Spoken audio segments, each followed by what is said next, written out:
So, do you think Jack Harlow's album was a flop? There's a lot of backlash. He's getting a lot of backlash on social media for this album. People do not like it. And I just wonder because like at the end of the day, look, I'll be honest, I don't really listen to Jack Harlow. He kind of was thrusted into my face. And I think all of our faces with Industry Baby. He had What's Poppin', but I don't think anybody was paying attention to him. But when he did Industry Baby, he kind of had this like rise to fame. I think the first time I actually paid attention to him, because I noticed him, but it's like one of those things, you see them around, but you don't really pay attention. But I think the first time I actually paid attention to him was when he was at an award show, and there's a clip that went viral of him sort of like trying to talk to Sweetie. And I was like, oh, that's interesting. Then of course we have him doing that song with Lil Nas X, and that sort of I think the liberals kind of started liking him when he did that. The liberals started liking him. He was like, it's because a lot of rappers didn't want to support Lil Nas X for being gay.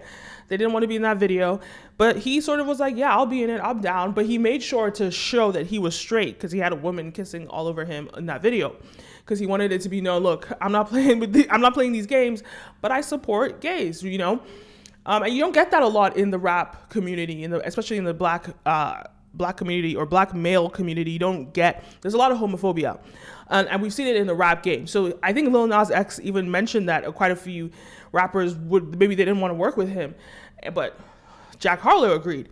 But that song really elevated his career. And then in addition to that, then he just started being everywhere. I think after that, he was just everywhere. And Jack Harlow, I mean, I don't know what to expect because I'm not someone that's coming from listening to his music before. So I can't tell you that this is better than the last album or whatever.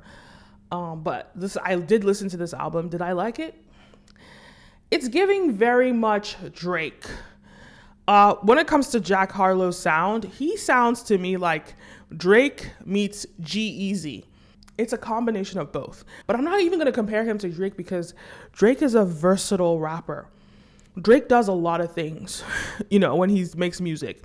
He sings, he raps, he does trap songs, he does club hits, he does all these things. But Jack Harlow is only giving us one facet of Drake. And that facet is when Drake makes those like freestyle rap songs that's like 3 a.m. in Chicago or whatever, that's pretty much what Jack Harlow's entire album is. But it's one of those freestyle type Drake songs that have like these like classic type music. I don't know. It's like mellow music. It's like super classical, very inspired by Jay-Z. And it's just like, that's what this album was for me. To me, honestly, he didn't have enough hits in it. I do like First Class. I think that's the name of the song. He did a remake. I don't really like the Drake song. I don't know. He doesn't have enough hits. I think he needs, I don't know, it's probably not his style to be versatile as a rapper, but that's a key component to why Drake is so successful. Because Drake has put himself in every arena of music, from R&B to pop, to rap, to trap, to club bangers. He's everywhere, and Jack Harlow doesn't have that. He just has one facet of Drake, that 3 a.m. freestyle in the morning type song that Drake would put out in a mixtape. And that's what is lacking in this album. I think the hardcore rap fans might like it. His lyrics they're good. He can rap, right? But someone told me this, and it was that in 2022, there's no space for a rapper that's not melodic. And that's what this album lacked. It was not melodic. It was just straight up rap.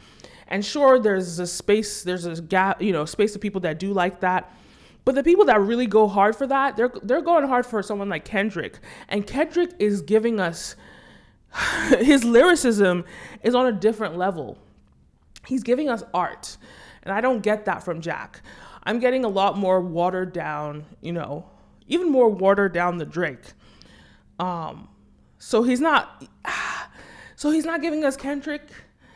He's not giving us even Drake, but he's sort of like almost like a replica of Drake. One thing I'll say about G-Eazy, at the end of the day, first of all, I love the way that I love his sound, I love his tone, G-Eazy, and Jack doesn't have that, but he has it in some ways. But G-Eazy gives us club bangers. That's why no matter what, his songs are popping, right? And Jack Harlow is lacking in that. So there are a lot of people that were upset about this album. There are a lot of people bashing it online. And to be honest, I can't bash it because I don't know where he's coming from. This is kind of my introduction to him, his body of work. And it is what it is. But that's one side of it, right? The album being sort of kind of not being loved so much. But another side of it is that there's an interesting thing that's going on with Jack Harlow. And it's this idea that the women love him, right? He's a heartthrob. And somebody told me this, and I don't know if it's true, but somebody told me that allegedly. So somebody told me that his team are paying people to promote this idea that he's a heartthrob. So they go after influencers. This is allegedly, no evidence of this. But allegedly, they go after influencers and they pay them to talk about how he's so hot and he's so cute and all these things. And funny enough, I've seen a video of a girl talking about why Black women love Jack Harlow. So I watched that video and I was kind of brainwashed into, okay, people love Jack Harlow, right? And apparently this is what his team is doing. And here's what's interesting. I wouldn't be surprised if that's what a lot of that's what they're doing in the music industry. I would not be surprised if it's a marketing tactic that they use in different, I don't think it's new. Whether you're saying somebody is cute or handsome or somebody, their music is hot, that's how influencer marketing works, right? So I wouldn't be surprised if that's the case.